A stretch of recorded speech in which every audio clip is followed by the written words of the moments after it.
In 2014, North Carolina Bishop Hope Morgan Ward led her cabinet in a study of John Wesley, culminating in a tour of Methodist historic sites in England.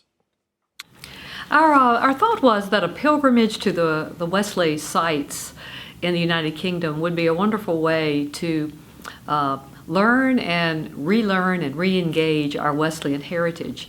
And the 8 district superintendents and I united in a covenant over the last conference year to study again the life teachings of John Wesley. And we had professors at the Divinity School to come and meet with us. We read things which they suggested. And it was a delightful time of reconnecting and loving again this heritage that we share as United Methodist. And the capstone of the year of re-engaging our Wesleyan heritage was this pilgrimage.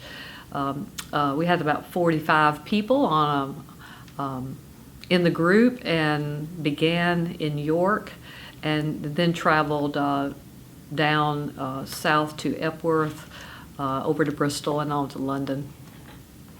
So I wanted to kind of start with where Wesley was born and kind of work our way around the different places that you visited. But to start with Epworth, what did you find there? I think the old rectory is one of the places that they talk about being available to see.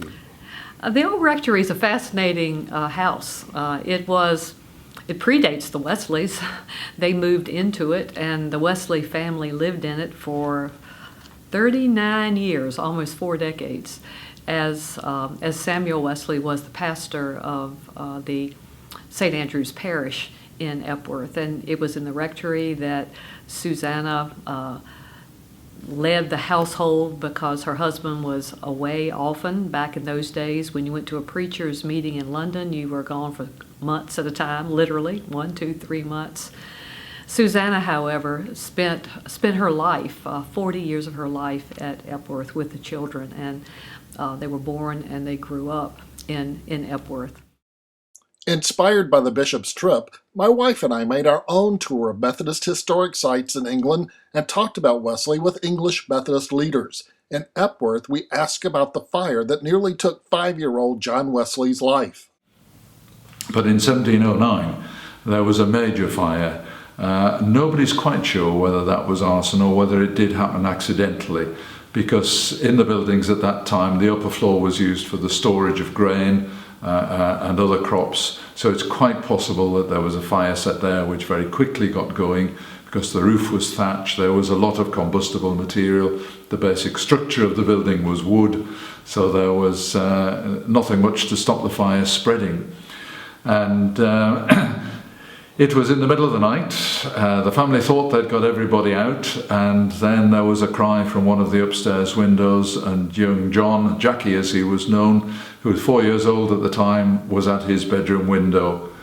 And the nice part of the story is that the villagers, who among them may have been people who set the fire, actually formed a human ladder to rescue the boy, and they got him out just before the roof collapsed.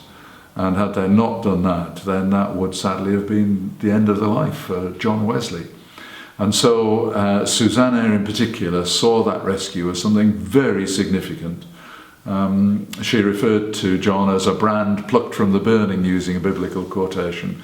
And John himself picked that up as well and felt that there was then something very special for his life. But that wasn't the only consequence. The fact was that the building was totally destroyed, so Samuel set about rebuilding.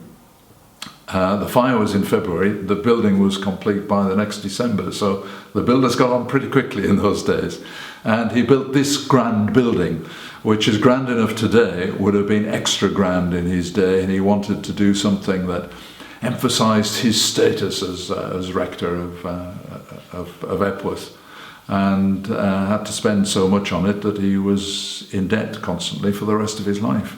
So it was a very significant event, that fire. It changed things completely for the family.